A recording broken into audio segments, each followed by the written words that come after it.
From the Ticats Audio Network, this is Morreale and Hitch.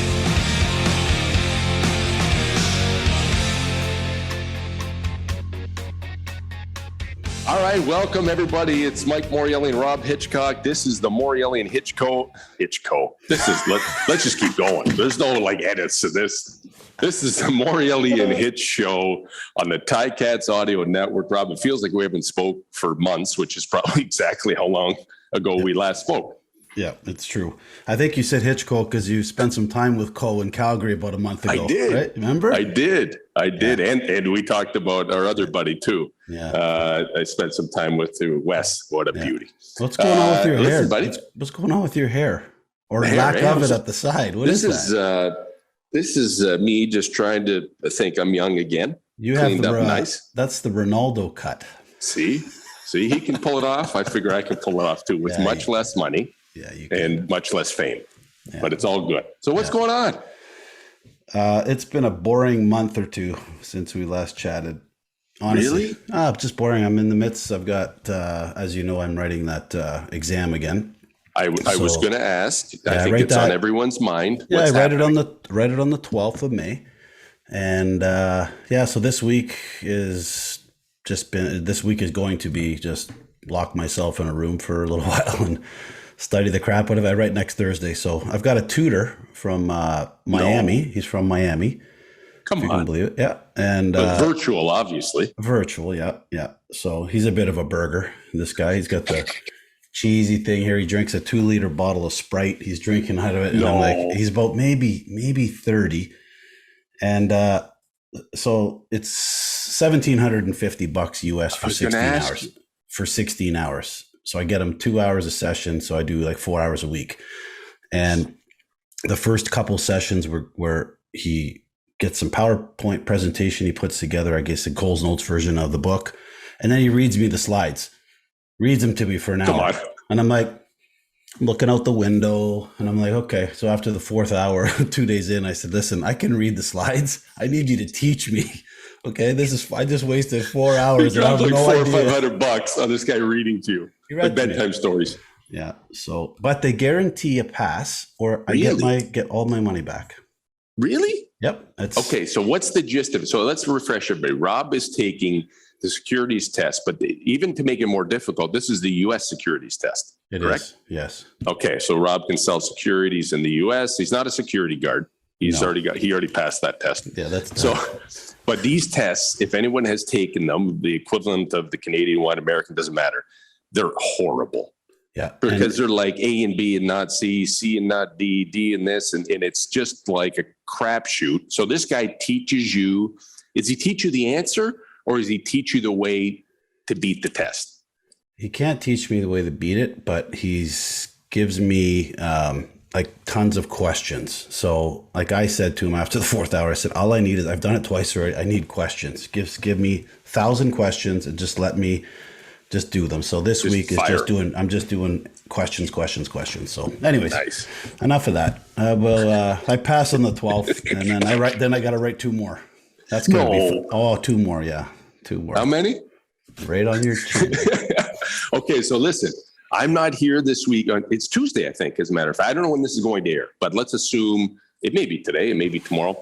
You're going to be helping out with the CFL draft, no? That's tomorrow night, because today's Monday. I'm sick. How did that happen? So you pulled, this is the beauty, because I think you agreed to do it thinking I was doing it, number one, kind of.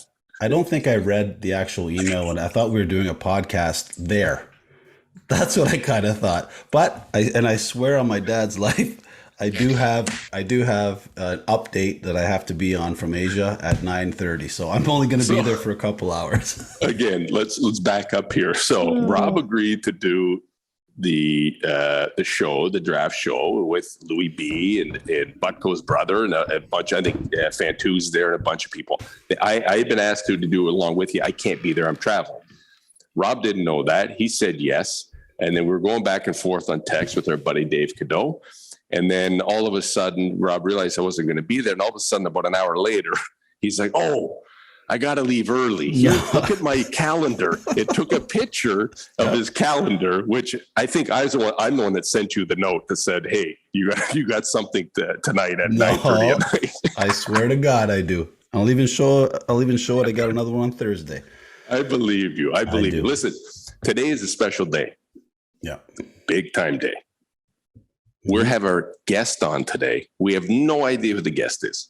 And First of all, what happened was we've been saying we're getting guests forever, and then you and I are too lazy to call anybody. Yeah. And so this time, our friend Dave Cadeau set somebody up. We have no idea who it is. No, we don't really. We literally have no idea who this person is. Nope. So I don't know what's going to happen here, but in a minute or so, we're going to bring this person on. I'm assuming it's somebody we know, obviously, or else that would make for an even shittier interview than what this is going to be in the first place. Yeah. And do you have any idea what's going on here? No, I'm thinking it's maybe someone that we've asked in the past that maybe couldn't do it before. But, if it's Dave might have just went and got somebody right off, who knows, off the street. Who knows? Somewhere around Balsam. Oh, my God. They picked up somebody off the street. Okay, should we just rip off the Band-Aid and see who's going to come on? Sure. Butko, are you ready on your end? And no, there's no way. If No I way. see that, I can see the word at there's no No way. way. He's There's gone. no way. There's no way. This can't can't be it. This can't be who I think it is. This cannot be. I can see the name at the bottom. The fact that this person can't use his camera. Darren Dreger? Shut the front door. What in the hell is happening? Wood! Michael, what's up? You believe I got a picture on this phone? Unbelievable. Oh my God, Wood. I love it. Okay, so listen. This, for everybody who's watching, this is the man. This is one of the best football players and one of the best people we've ever played with, against. Darren Flutie. We haven't seen you in God. How long has it been since we've seen you? Because you never come to anything, ever. No. I was going to come up this past year, but COVID kept me from coming up. But you're here now. Well, left in 2002, right? Have we seen each other after 2002? Oh, I don't think so. No. So I don't think you've remembered me since that day in 1994. The day you were hitting the elevator to go home after. Listen, everybody, we have Darren Flutie with us. Wood, this is an absolute pleasure, buddy. An absolute pleasure. How you doing, fella? I'm doing great. I mean, things are good. Terry's good. Kids are 28 and 26 now, so they've come a long way. Yeah. My God. It's crazy. That is crazy. I mean, your kids, I remember you posted something not too long ago of the kids from when I remember what they look like. But I guarantee I'd walk right by them on the street. They wouldn't even know who they are now. I bet you they're all grown up, and I'm sure they're gorgeous kids and great kids. Oh, man, it's been a long time. Yeah, I know. It's been too long. Can't believe we wait this long to do this stuff, but it's good to see you. So what are you doing? I'll pass over to Hitch because I'll take the whole bloody time. Oh my gosh, you guys could talk forever, you receivers. How about a DB? So what's going on, buddy? How you doing? What's up? What have you been doing? This is my life. I orthopedics, so co-own an orthopedic distributorship. Yeah. Which is basically implant devices for elective surgeries like rotator cuff, ACL, that type of stuff. I could use that right now. Yeah, a lot of us probably could, right? Yeah. Yeah, just being in the OR every day, seeing the docs, talking to them. No more selling turf? No more turf. That's my part-time gig. I can only do it for a few months. Oh, man. So where are you right now? Are you in Natick? We're in Natick, yeah. The house we bought in like 98 or something. We came home one off season, bought this house, and have to be back in Natick. Got to be back in Natick, buddy. Natick, Mass. That's the home of the Fluties. That's where all the magic is. But Darren, why don't you? Everybody knows you. Everybody knows your brother Doug. Why don't you give kind of an overview of your family? Because it's not just you two. You got another brother or two. I think you got a sister. You got a whole big crew there. Yeah, my older brother Bill. So he's the second oldest of all. He's older than Doug, but younger than my sister Denise. He went to Brown, played baseball and football. at Brown University. Very good. He's like 6'3", so it's very strange. You know, Wow. Bill's 6'3".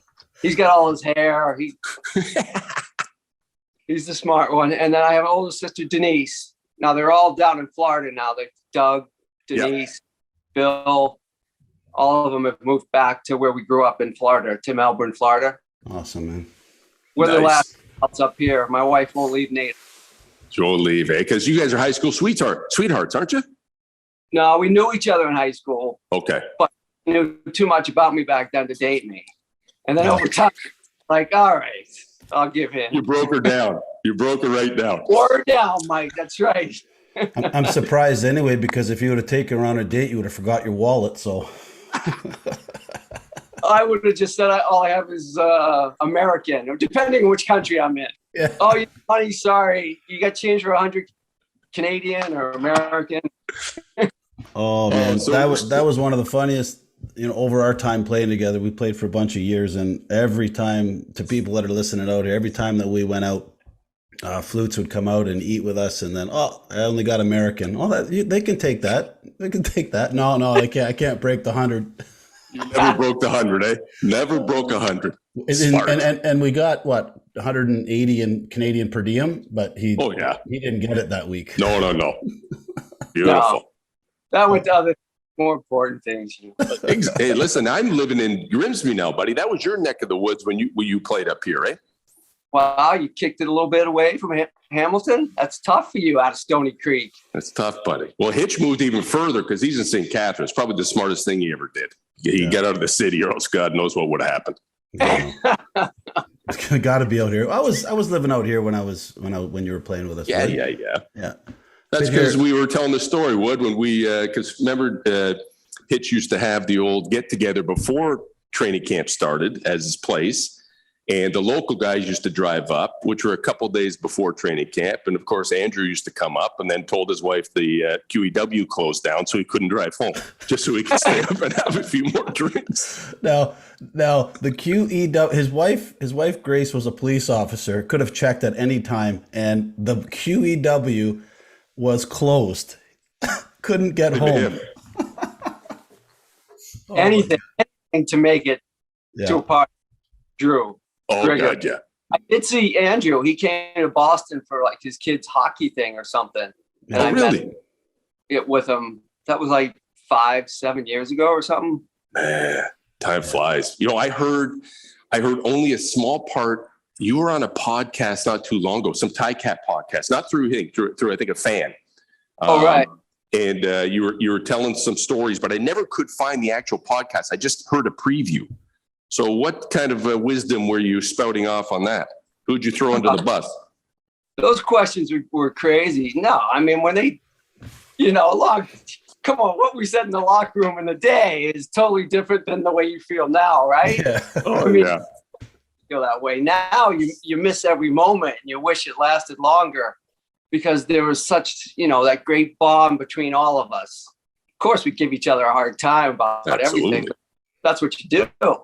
Absolutely. But now, you sit back and reflect. And I remember them asking questions about the receivers, like in our Grey Cup game. You guys, as a group, played so well. I'm like, yeah, when it was time to really play, everyone came together and helped each other. And yeah, I did say something about Hitch. They were talking about Hitch going up on the wall or something. And I'm like, yeah, he was a great free safety, but don't blitz everyone and put him in man because never. Hey, I got a story. I don't know if you remember this, Wood, but it was during training camp. And you remember, I think it was me, you, and I think it was Morreale as well. We had a little pat where we're saying, okay, Sudsy's going to make us do one-on-ones. I am not a cover guy. I'll hit you, but I'm not going to cover. So you would give me the little, I'm going to do a little quick slant, 6-yard slant, right? And you tell me the play beforehand. So it's one-on-ones. The cameras are out. And I'm about 10 yards off and I'm playing inside shade, knowing you're going to run an in at about 8 yards because that's what you told me. So what do? You break quick step on the inside. I break for it and you hit an out. And Danny Mac throws the out. I kept running to the sideline. Sudsy goes, what the f are you doing? I said, you know what? I thought I was breaking on it early. There was nobody around. You caught it, Brett. Oh my God, that was one of the funniest things. Perfect, buddy. Perfect. Priceless. Yeah, priceless. That's Thanks, priceless. Wood. I appreciate it. You almost got me cut that year. Wood, let's face it. He could never get cut. That's what Sudsy's boy. He could do nothing wrong. Hitch, I'd get cut way before you got cut, dude. No way.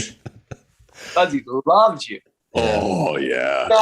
An option at the last second. He's like, just option, in or out, in or out. Yeah. That's it. But that was your game. So let's back up a little bit.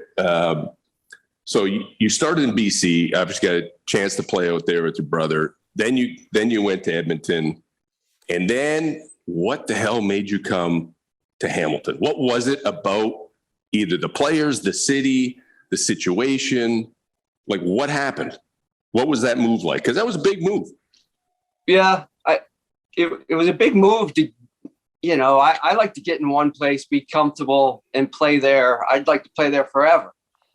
But BC was just, it had all changed, right? So Danny was going to sign with Edmonton. And I'm like, I had some success with Danny in BC, 94, 95, 96. And I kind of liked playing with him. We trusted each other. Edmonton was good. So we went to Edmonton together. And then when we played the, what was it, 96? 96. Grey Cup? Yep. It was Hamilton. We lost to Toronto, but that's too bad. Yeah, that was too bad.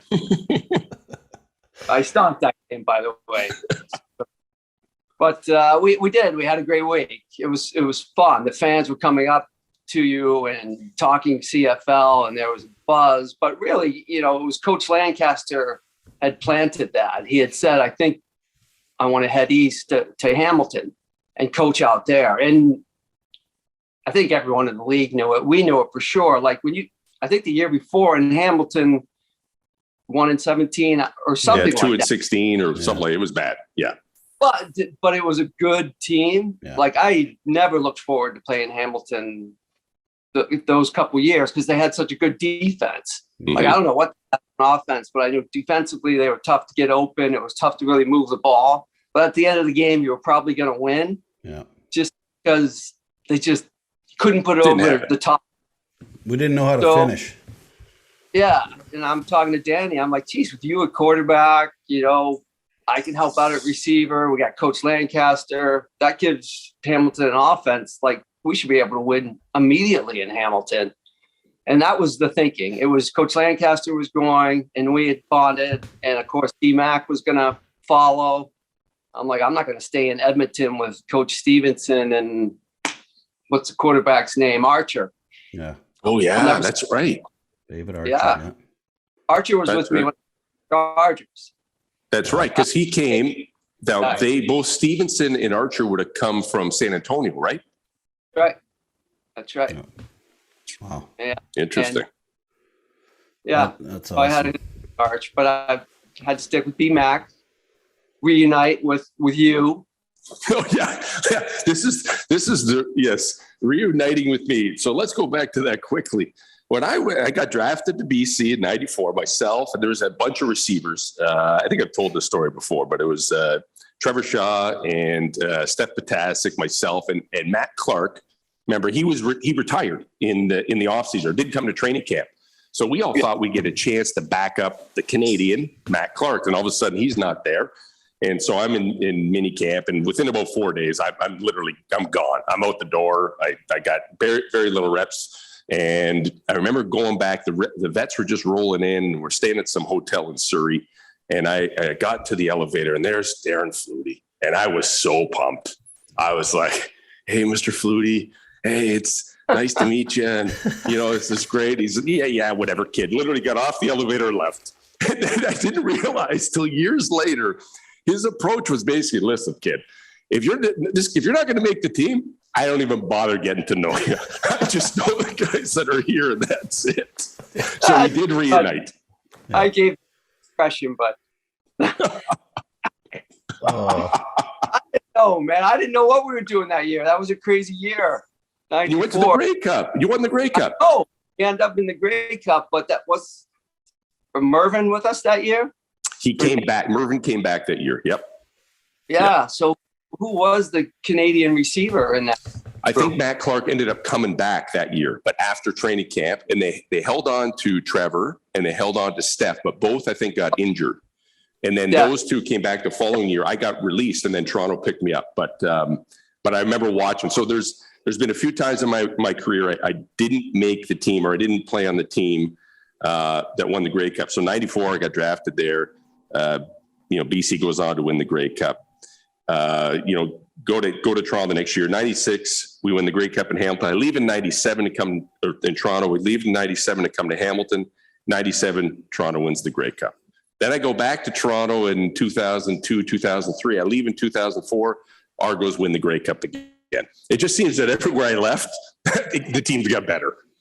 I don't know what that says, Mike. I don't know. I know what it says. I know it says about 99, though.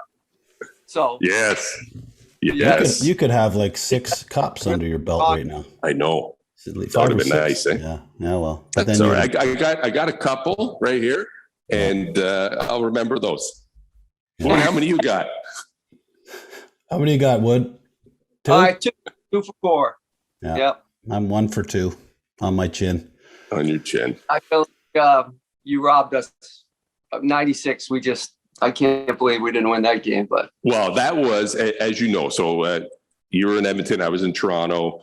I mean, you were a star. I was just a rookie. So I wasn't impact. Did get in and play a bunch of series because it was cold. I think Masadi went out with cramp and her stuff. But it was, you remember that day we came out, I at least me personally, I'm like, oh man, this is going to be a sloppy game. It's going to be low scoring. The weather's cold. It's like, but it wasn't really, I should say it wasn't really cold. It turned out to be at that point, the highest scoring Grey Cup in history. And it was incredible, led by Eddie Brown's catch and Gizmo's return and everything that happened. That was an incredible day. Now, I will tell you, I think, I would bet that if there was instant replay in play, that would have been, because Doug was playing for the Argos, you were playing for, I think it was a fumble. Yeah. I will admit that was that doesn't change a damn thing. I still got the ring, but still, I think it was a fumble. He's like, yeah, it was a fumble, but he wouldn't have run it back all the way. Like, Glenn Rogers picked it up, and Glenn's like, oh yeah, that was a touchdown. It changes everything, but whatever. I like no instant replay. I like the ability that everyone can make a mistake, right? When we drop a ball occasionally, the ref might miss a call. That's the game. That's the game. Yeah. The ring is the thing. The ring is the thing. Scotty Fawcett. Scotty Fawcett. Well, what are you guys up to? I see Mike with his basketball, and Mike, you're doing everything almost. Thanks, buddy. Robbie, well, you fill in, Robbie. Yeah, I'm not doing too much, Wood. No, just kidding. Just still working away, Wood, in the real estate side, not for houses or anything, but work for a land-based development company. They're based out of Arizona now. They were in Calgary for a lot of years, so been doing that for a bit. I won't get into it, but I'm writing a securities exam to sell and to wholesale in the U.S. to broker dealers. So my region will be Eastern U.S. So I'll be in Boston. I will be in New York. I'll be Buffalo. So I'm kind of taking care of that Eastern Seaboard. Probably won't happen for me probably till August or September. I'll be traveling down there maybe once a month. So cool. I'll make sure I look you up, buddy, and get together. But yeah, things are good. Kids are Ava's 7, going to be 18 this August, and Matthew's 15, and he's like a 3 handicap golfer. He's ridiculously good. So yeah, a lot of fun. Nice. Michelle, 24 years. Our anniversary is with Michelle this May 15th. So everything's good in our household. That's awesome. Yeah. That's good. Nice. Now listen, Wood, speaking of golf, who played golf like Darren Flutie? Nobody. No cleats, no tee, probably no driver, just a 3-wood. And he'd get on the tee box. And, everyone else is sizing up their shot. And I was garbage, as you know. I'm a lot better now, Wood. So we'll have to get together, the 3 of us, and actually hit some next time you make it up, or Hitch flies me down to Boston with him. Yeah. But Wood get on the tee box. He'd take the ball literally almost like an FU and just kind of throw it in the air so it lands on the ground, walk up and whack the crap out of that thing. I've never seen anything like it in my life. I felt like I hit my 3-wood off the fairways better than I could hit a driver. I spray it with a driver. So I used to, I don't know. Someone told me once you compress it more if you don't have a tee. So I just throw it on the ground and hit it. Yeah. I think one guy that I could say that is probably the equivalent of you, like athlete wise, Trevor Shaw. Yeah, Trev's good too. Same type of guy. Throw it down, shoes untied, hit a 3-iron or whatever off the tee, and just give him basketball, give him a golf, whatever. It doesn't matter. You give him. He's an unbelievable athlete like yourself. You're looking good, Wood. You're looking good right now. A little old, but you're looking good. Yeah, I mean, you're old as shit, but other than that, you're good. What was that, Mike? I said you're old as shit, but other than that, you're good. Yeah. Trust me, I feel it. We're not getting any younger, buddy. So we just gotta relive the moments of our youth and have fun and tell stories and hopefully see each other again soon. That's the best part. Yeah, we definitely got to see each other soon. Isn't I don't know if I can still get up there, right? You can drive over. You can drive over now, buddy. Borders are wide open. You don't have to show any proof of anything when you come over the border now. So there's no PCR tests or nothing anymore. You can drive right over. But flying, you got to show proof. Oh, yeah. Okay. Yeah. So, hey, speaking of that, I think, if I'm not mistaken, in October, they're going to be announcing a new member to the Wall of Honor. I don't know who it is, but it might be put for some good conversation. So out of our crew, there's yourself, Rob, there's Ozzy, there's Joe. Am I missing anybody? No. From our kind of the late 90s crew? I don't think so. No. So obviously Danny's got to be on that list coming up. Yeah. He's got to be, you know. Darren, you got to be on that list coming up. Orlando, that's right. That's another good one too. You're right. They got to look at years though. Like the years that you've been there. I think there's a criteria. I can't remember what it was, but I think it's a certain amount of years that you have to play there in order to qualify for it. So O was there for what? He was there for a couple, then he left. Yeah, he came back. Yeah. I can't remember. I don't know the exact criteria other than I know that there's guys we played with that are worthy to be on there. Oh gosh, yeah. And, doesn't matter if they played 1 year. I think they should be on there. I mean, we had some studs. But okay, so you come to Hamilton in 1998, and we go to the Bloody Grey Cup. Go 12-5-1. We have the best turnaround in CFL history. We go into Winnipeg. It was the coldest week in Winnipeg known to man until that game kicked off. And then we had our shot. We had our shot to win. In your mind, what the hell did we do wrong there? What happened? What went wrong? I blame the defense. I blame prevent defense. I don't think of like the coaching decisions or what. I always turn it back to me and like, did I do my part in this game? Did I make enough plays to help the team? And that's one of those years where I think we had some type of play where I was in the backfield and running a swing route and I got hit and something happened to my shoulder. And it was just hard to kind of bring it above my head. And the rest of the day, I kept telling Danny, I'm like, I don't know, you want me out here or should you bring in someone? Hurt that bad? You got hurt because you played it off. You didn't let us know, but I know when your shoulders hurt. And let's face it, you had the worst shoulder pads I've ever seen in my life. So they protected nothing. I used football shoulder pads. You had to be as light as possible. That's what I thought.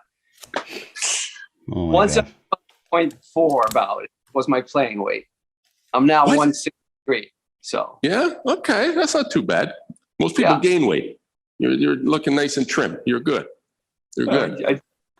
But so I just think I felt like, especially when we went for 2, I think Archie had scored or maybe Ronnie had scored. Yeah. And we went for 2 when Danny had set up kind of the same play we ran in British Columbia, inside rub route, whatever, what we called it. And I was open, but it's just a little above my shoulder. And you couldn't get it. See, I didn't know that. After all these years, I probably knew it in the time. but you probably played it off, right? Because you were not one to. I can tell when you're hurt because I know your mannerisms, but I didn't know that was a big part of it near the end. That's a difference, man. That's a big difference. Yeah. I would only tell Danny because I'd be like, what do you want me to do? You want me to fight through this, or do you think someone else should be out here? Really? That I did. So I did not know that. That's interesting. And then, so we go to, that was a learning experience, obviously. And then we go to training camp. And I think the story's pretty much been told, at least we know it. And the first thing that Ronnie puts on before first day of training camp is that kind of the video of last year's game and basically the loss and that NFL films thing they did. And then the kick going through and then the Rocco Romano riding on the horse and all the other bullshit. And then basically it goes off. It's like, all right, let's go get it. And that was it. Yep. Yeah. It was incredible. Yeah. That was a great year, obviously, but great training camp. When we had to turn it on, we turned it on. When we didn't have to, I think we just kind of cruised a little bit. We had fun. Yeah. I felt bad for the U.S. guys that were coming up for the first year and the draft picks that we had coming up because they didn't have a chance that year to even. There was the roster was set at day one training camp, and those guys, no matter what they did, I don't think they would have made that squad. But what a year that was. Yeah, I drafted some Canadian receiver. I just remember the kid jumping in the huddle with the first group. Mike, were you there that day? What'd you tell him, Wood? I just kind of tapped him on his back. I'm like, dude, who are you? And he looked at me and he goes, it's my turn. I was like, get out. Get out. was your turn. It was your turn. Sorry. Oh my God. Oh, that goes back to my story when I said, hi, Mr. Flutie in the elevator. It's like, whatever, kid. There was that edge to Darren that I loved the most because it just came down to winning and we're going to do this and we're going to do it right. But we went into that Grey Cup. Well, fast forward through the whole year. It was a great year. A lot of fun on and off the field. We got into that week at Grey Cup and we knew we were going to win. I think to a man, we knew we were going to win. We didn't say boo to nobody. And obviously you came out and had, and I don't want to put words in your mouth, but you must have had one of your career games. That the timing for you to come out and just do what you do and become Batman was incredible. Oh, that's so ironic that we talked about that Batman thing during the week because Troy was so into it. But most of the years I felt my best when we go into playoffs. While everyone was kind of getting beat up, I would try to peak, how I felt inside. And it's more mental than physical, but you got to have everything working, right? Your shoulders and your whatever to run. And I felt good. And I did the shoulder that still bothers me to this day that I hurt in that other Grey Cup. I got that injected before. Oh, nice. Doc Levy. So I all over. I'm like, wow, what a difference that makes. So I just felt really good going into that game. And it was, everyone did. I mean, I could speak for the receivers, but the defense shut them out in the first half. I mean, that helps. Receivers had a big day. Danny, consistently in big games, he was on fire. I mean, you might God game in Ottawa in the middle of the season that he throws 5 picks, and he's like, whatever. Doesn't matter. Next, let's go. But a playoff game or a game to get into the playoffs, he would light it up.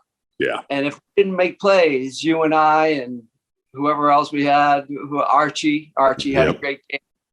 Even Ronnie had a lot of catches. Drew.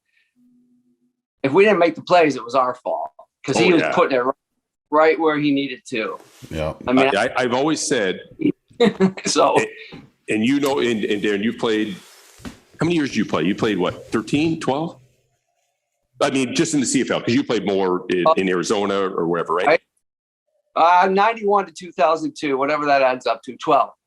Wow, it feels like you played longer than that.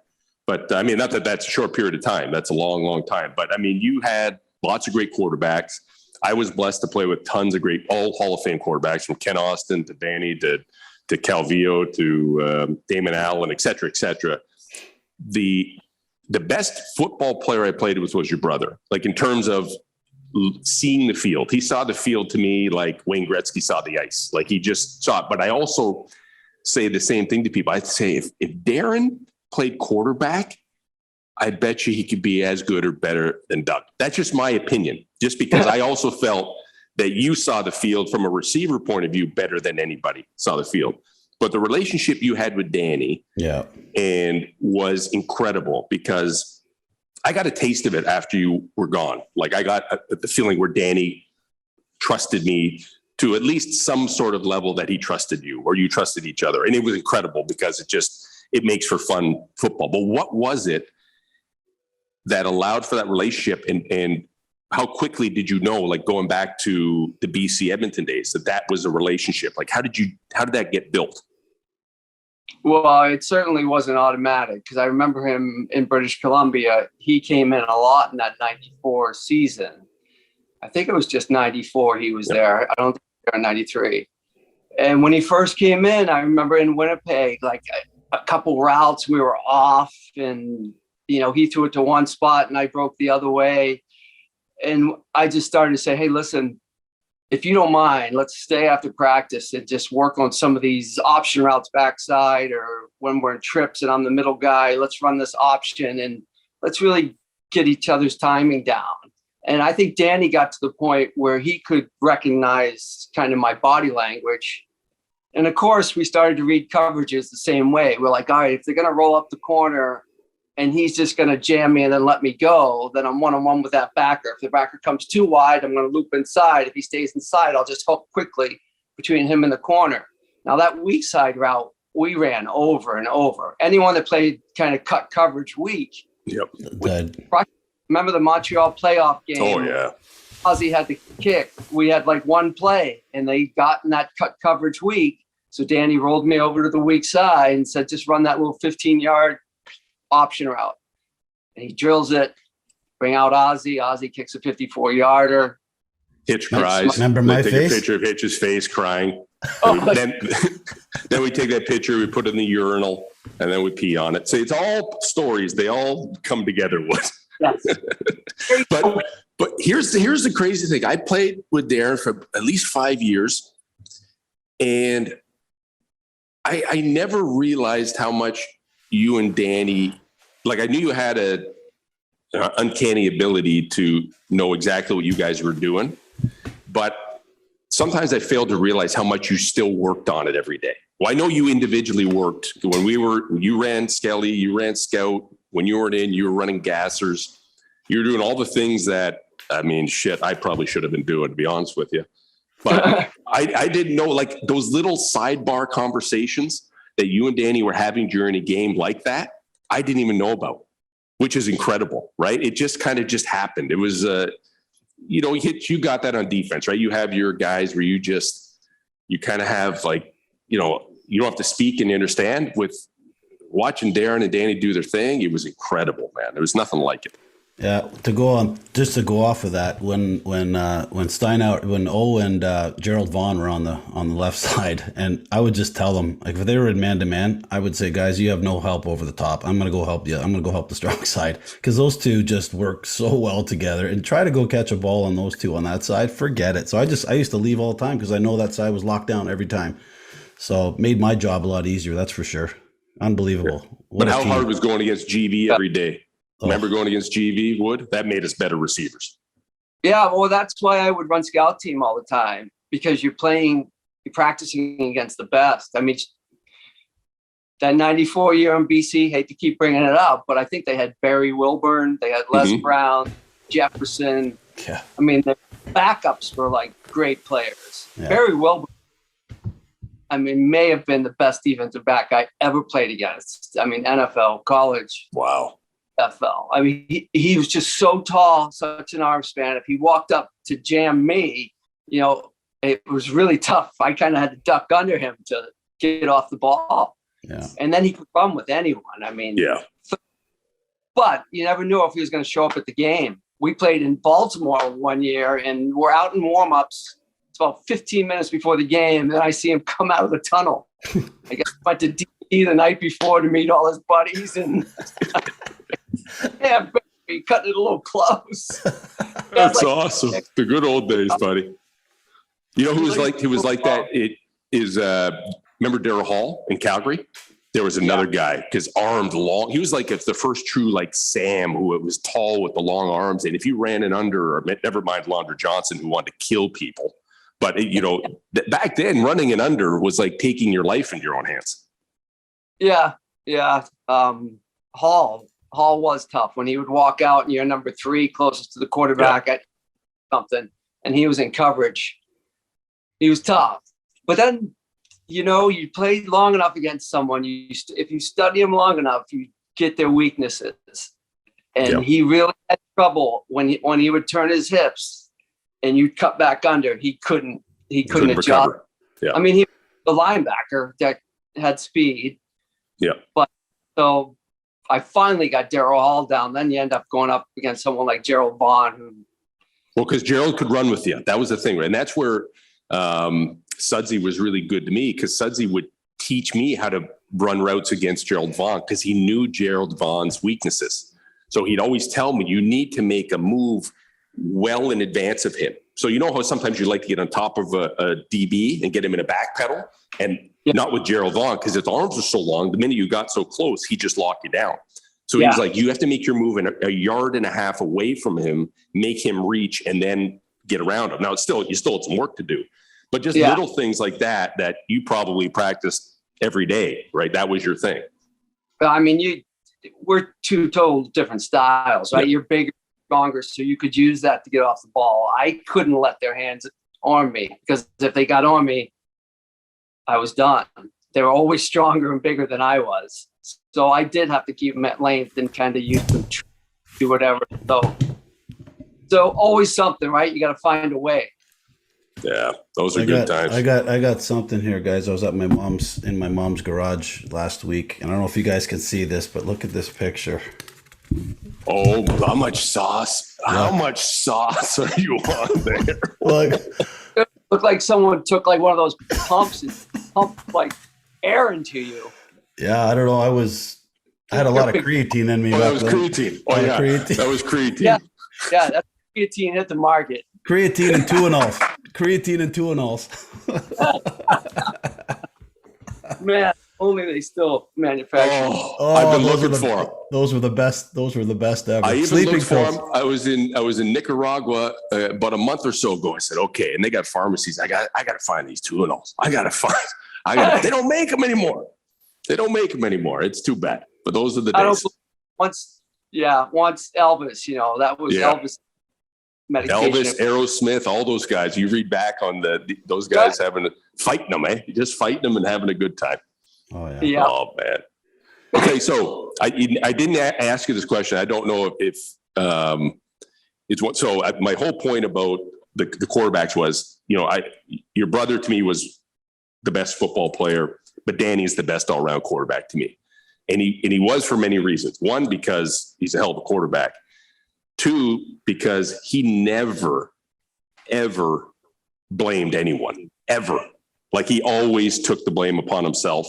Didn't have to. That was just his nature. But most importantly, he threw the football in a way that if you ran a hook route and he threw you low and away, that's because the defender was on the inside. Like, he knew the game that much. He was that good of a quarterback. He could place that ball in an effort that when you caught it, you could make a move.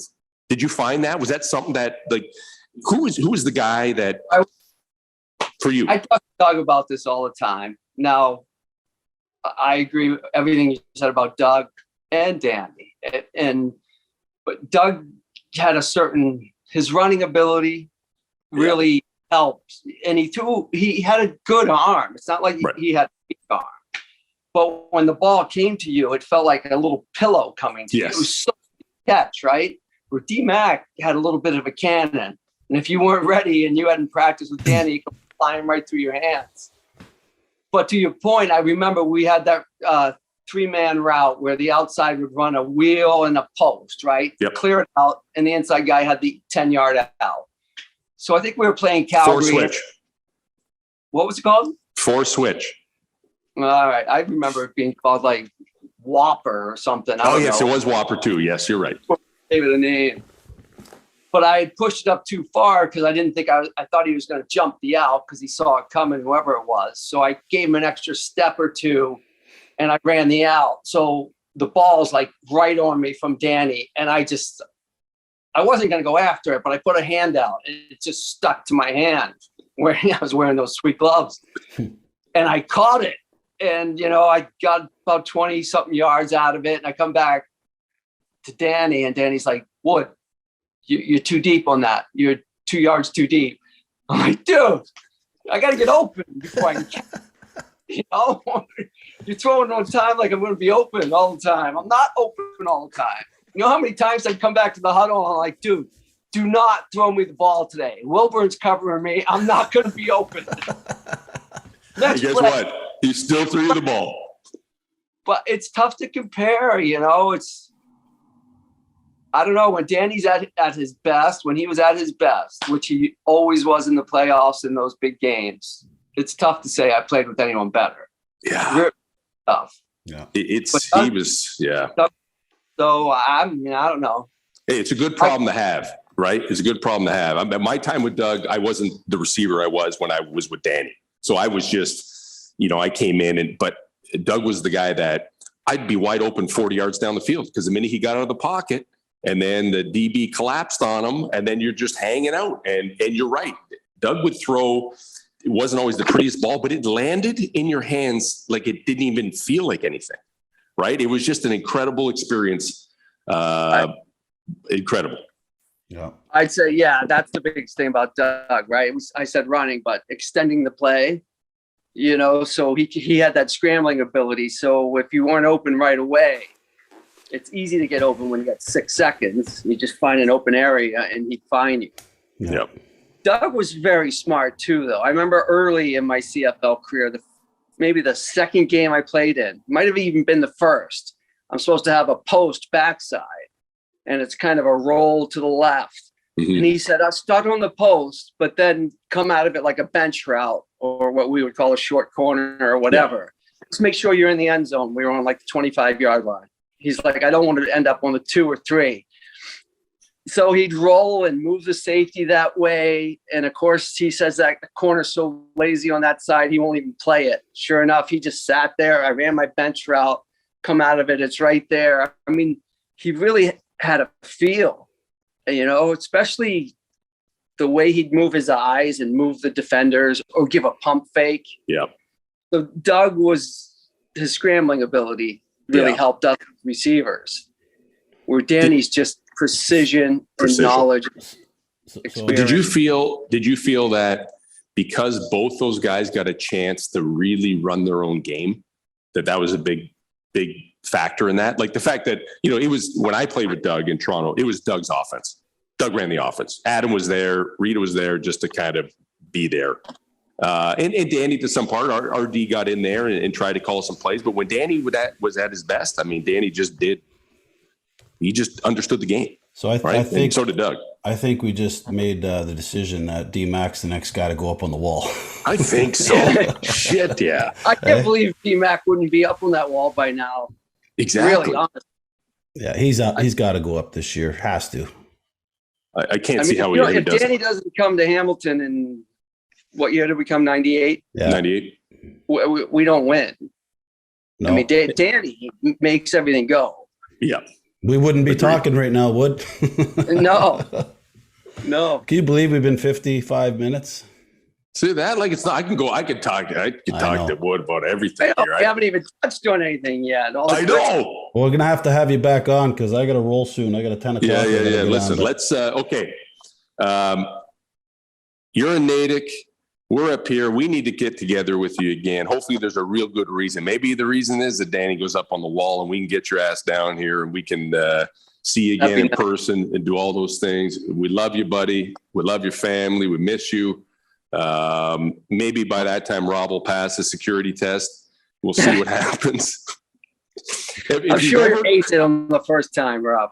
I'll pass it. Well, this is about the 6th time. So, hey, if you know any broker dealers down there, let me know. Okay, I do actually. So, all right, good. We'll I don't know, later. Wood, if you've listened to any of our previous podcasts, but if you're bored one day, go back to the beginning of the Morreale and Hitch show. There's a lot of great tidbits in there. Yep. And I think you'll enjoy them. It's a very lighthearted show. Today was, I'm not going to say a little more serious, but I was really happy to see your face when it popped up, buddy. It's always great to see you, fella.